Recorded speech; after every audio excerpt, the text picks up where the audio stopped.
Born somewhere in the 1700s in the Oyo Empire of Nigeria, Bashorun Gaha was a man shrouded in secrecy and mysticism. Bashorun Gaha was a very dangerous Yoruba man. He never talks about his mother, neither his father. His mouth was always closed. Hardly will you hear or see him speak, and anytime he speak out of anger. The Oyo Empire was a Yoruba empire which is today the eastern of Benin and western Nigeria. The Oyo Empire grew to become the largest Yoruba state. It rose through outstanding organizational and administrative power and skill of the Yoruba people. The Yoruba people exhibited wealth which they gained from pure trade and not through wizardry or buffoonery. The empire came to its helm during the time of Bashorun Gaha.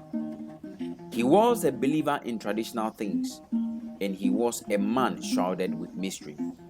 He had power. He was renowned for his juju, which he used to rule his people and also submit to the power of the king, which was also called the Alafin in Yoruba, meaning the owner of a palace or the emperor. The whole of the Oyo Empire was under the protection of Bashorun Gaha, and anytime there is war, he will first send a message to the enemy asking, "Do you want to fight with beasts or lions?" And there is always a deadline for the enemy to give him an answer. On the day of the battle, he will decide to send you beasts or lions. And if sometimes you are lucky, Bashorun Gaha will send you beasts, which is going to sting you for over 3 days on the battlefield until you vacate the battlegrounds. Bashorun Gaha was a man who was said to have swallowed juju medicine for steel. In other words, nothing made of steel could ever penetrate his skin. He was a man who never laughed. Bashorun Gaha won lots of battles for the people of Oyo, including lands. And many people were so scared of Bashorun Gaha. Bashorun Gaha was so powerful that in order to prevent him from attacking you, you have to bootlick or become a sycophant just to please him. He fought about 7 different wars, but never used a spear. He sent beasts or lions. He conquered 3 kings with just a pronouncement of death upon them by his juju powers. And in the morning, of course, these kings were found dead.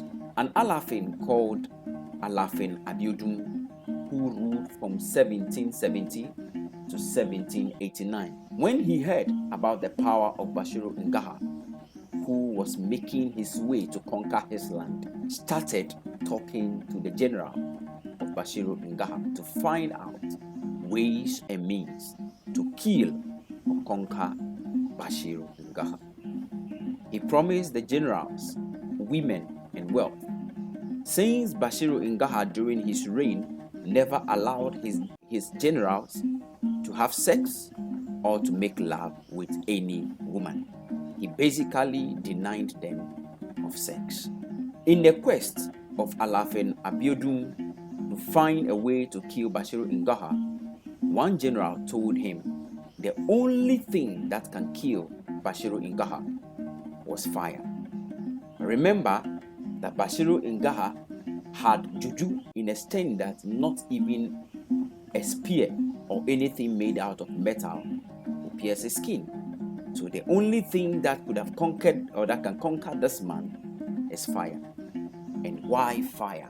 Why would fire be the only thing that can conquer such a mighty warrior of the Nigeria Empire?